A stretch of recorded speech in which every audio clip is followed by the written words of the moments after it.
그럼 지금부터 세포 중에서 특히나 여기에 있는 세포를 둘러싼 세포막을 한번 알아보겠습니다. 세포막을 뚝 떼어보면 이런 그림을 그리고 있다고 합니다. 그림을 봤을 때 산소, 이산화탄소 이런 애들은 보지 말고요. 노란 색깔과 빨간 색깔을 한번 살펴봅니다. 그 두 가지가 바로 세포막의 커다란 구조의 틀입니다. 먼저 노란 색깔 콩나물 같은 아이들 있죠? 이 아이들을 인지질이라고 합니다. 인지질이고요. 그리고 듬성듬성 박혀있는 아이들이 바로 막단백질이라고 합니다. 단백질 성분인데 막에 있다고 해서 막단백질이라고 하는 겁니다. 그럼 먼저 여기 있는 노란 색깔 콩나물같이 생긴 애들이 굉장히 많이 모여 있는데요. 이 아이들 바로 인지질을 자세히 한번 살펴보겠습니다. 자, 인지질은요, 한 개를 들고 와서 자세히 살펴보면 이렇게 동그란 머리와 그리고 두 개의 꼬리 같은 부분이 있어요. 이 머리는요, 인 한 개와 산소 4개가 있는 전기를 띠는 인산으로 되어 있고요. 꼬리는 지방산 2개가 되어 있습니다. 인산은 전기를 띠고 있죠. 그래서 머리 부분에 있는 이 인산은 물과 굉장히 친하다고 했습니다. 왜냐하면 물은 전기를 띠고 있죠. 서로 전기를 띠는 것끼리 결합하려고 하고 친하려고 하기 때문에. 그래서 인산은 친수성, 물과 친한 성격을 가지는 머리라고 이름을 지을 수 있습니다. 자, 그리고요, 지방산 같은 경우에는 지방이 분해된 거라고 했어요. 역시 지방의 성질을 띠고 있고요. 지방, 기름은 물을 싫어하죠. 그래서 꼬리 부분은 반대로 소수성이라고 합니다. 소자는 드물 소자, 물과 굉장히 드문 모습이라고 하네요.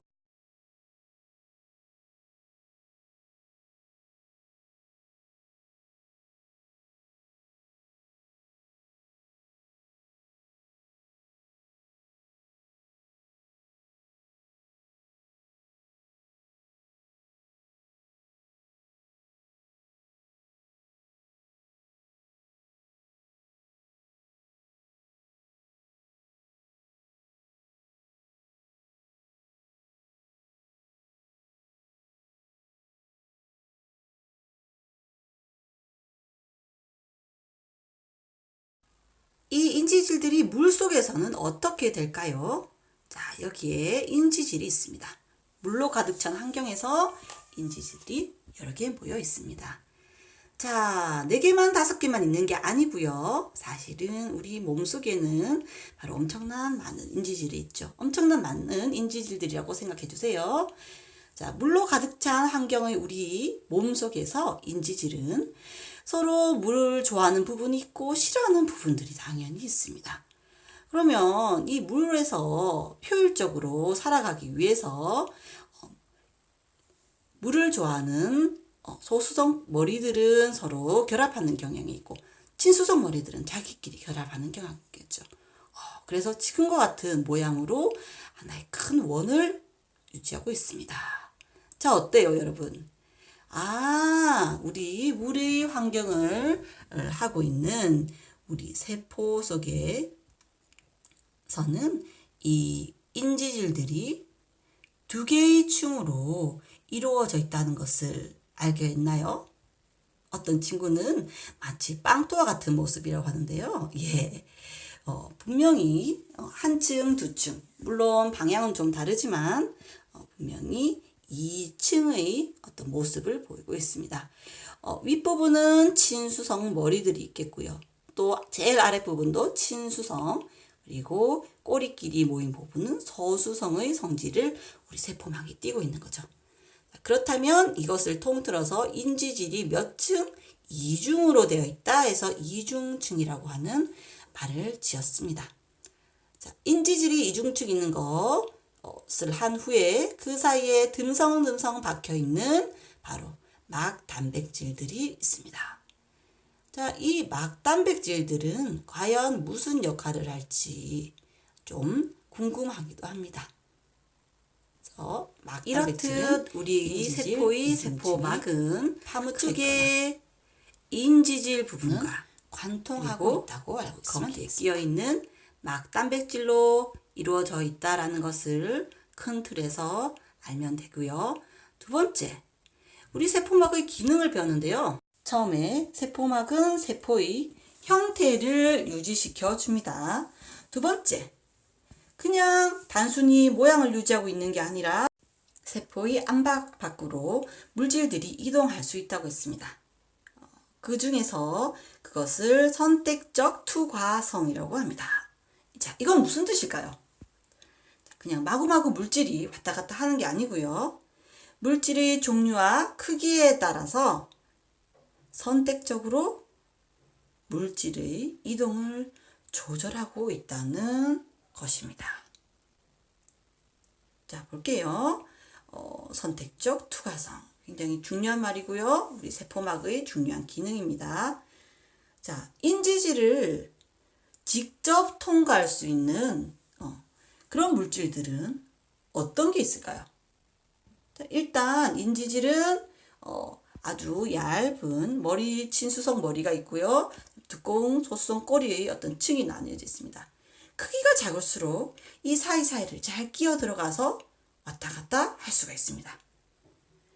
예를 들면 산소, 이산화탄소, 물 같은 아이들은 산소 O 2개, 이산화탄소 C 1개, O 2개 이렇게 원자가 숫자가 굉장히 작죠? 이럴 경우에 잘 통과할 수 있고요. 두 번째, 지용성 물질 같은 경우에, 즉 지용성, 지방에 잘 녹는 이런 물질 같은 경우에는 이 두꺼운 소수성 꼬리 부분의 층에 있는 부분을 잘 통과를 역시나 할 수 있습니다. 그래서 인지질을 통해서 이동할 수 있는 것들은 크기가 작고 지용성 물질입니다. 그런데요, 인지질을 통해서 이동할 수 없는 것들이 있습니다. 크기가 큰 물질들, 다른 말로는 고분자 물질이라고도 합니다.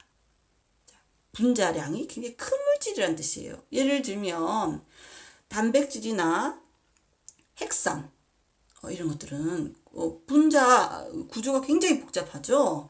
네, 이런 아이들은 저 사이사이 끼어 들어가기가 힘듭니다. 그래서 직접 이동할 수 없고요. 그 다음에 수용성 물질들, 물에 녹는 물질들. 머리를 잘 갖다가 진지질 이중층의 2층에 있는 중간에 있는 부분을 소수성 부분을 잘 갈 수 있을까요? 힘듭니다.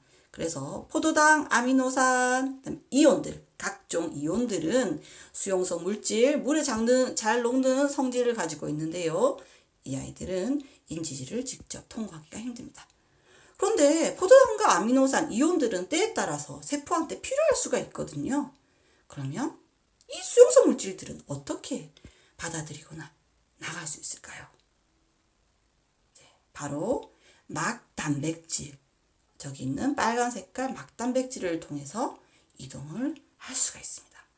막단백질은 그럼 어떻게 생긴 거죠? 어떻게 생겼길래 그 아이들이 잘 이동할 수 있을까? 자, 여기 그림 볼까요, 여러분? 저기 보면 막단백질, 자, 산소같이, 이산화탄소같이 작은 애들은 이동을 잘 할 수 있어요. 그렇지만 인지질을 잘 통과할 수 있지만 그렇지 못한 크기가 크거나 아니면 수용성 성질을 띠고 있는 수용성 물질들은 인지질 이중층을 통과할 수 없기 때문에 막단백질의 어떤 통로를 통해서 통과한다고 합니다. 막단백질에서는 이런 아이들을 통과시킬 수 있는 그런 아주 좋은 통로가 마련되어 있는 거죠. 자, 오늘 이렇게 세포막의 구조와 기능을 살펴봤어요. 세포막의 구조가 인지질과 단백질로 구성되어 있고 그것들이 사람의 몸의 물 안에 존재하기 때문에 이런 구조가 있을 수 있고요. 그리고 그 세포막이 선택적으로 물질을 투과할 수 있다는 것을 배웠습니다. 그래서 인지질을 잘 통과할 수 있는 물질들이 있고요. 인지질을 잘 통과하기 힘든 물질 같은 경우에는 막단백질을 통해서도 왔다 갔다 이동을 할 수 있다는 거. 이렇게 해서 선택적 투과성을 가진다는 거. 이것이 오늘의 핵심 포인트가 되겠습니다. 자, 여러분, 그럼 안녕!